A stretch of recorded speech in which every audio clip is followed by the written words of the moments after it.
যুক্তরাষ্ট্রের সমর্থন হারানোর ঝুঁকিতে ইউক্রেন, হয় আত্মমর্যাদা নয় যুক্তরাষ্ট্র। কোনটি ছাড়বেন জেলেনস্কি? ইউক্রেন যেন দাঁড়িয়ে আছে ইতিহাসের অন্যতম কঠিন মুহূর্তে।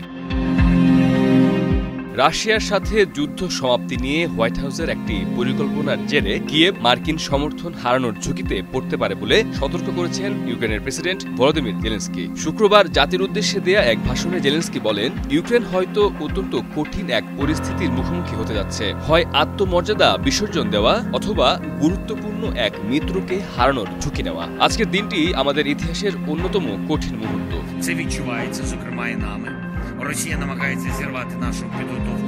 সম্প্রতি ফাঁস হওয়া মার্কিন শান্তি পরিকল্পনায় এমন কিছু প্রস্তাব রয়েছে যা কিয়েভ আগেই প্রত্যাখ্যান করেছিল। এর মধ্যে রয়েছে বর্তমানে তাদের নিয়ন্ত্রণে থাকা পূর্বাঞ্চলীয় এলাকাগুলো ছেড়ে দেওয়া, সেনাবাহিনীর আকার উল্লেখযোগ্যভাবে কমিয়ে আনা এবং নেটোতে যোগ না দেওয়ার প্রতিশ্রুতি দেওয়া।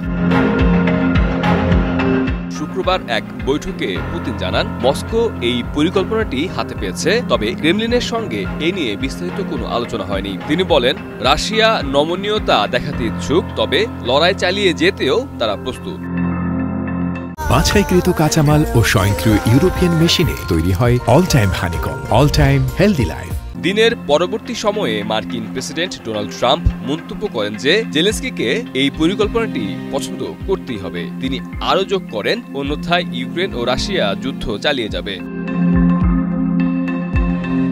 ইউক্রেন যুক্তরাষ্ট্রের তৈরি উন্নত অস্ত্রশস্ত্র সরবরাহের উপর অত্যন্ত নির্ভরশীল। এর মধ্যে রয়েছে রাশিয়ার মারাত্মক বিমান হামলা প্রতিহত করার মতো আকাশ প্রতিরক্ষা ব্যবস্থা এবং ওয়াশিংটনের দেওয়া গোয়েন্দা তথ্য। মির্জা রকিবুল হাসান, নিউজ 24।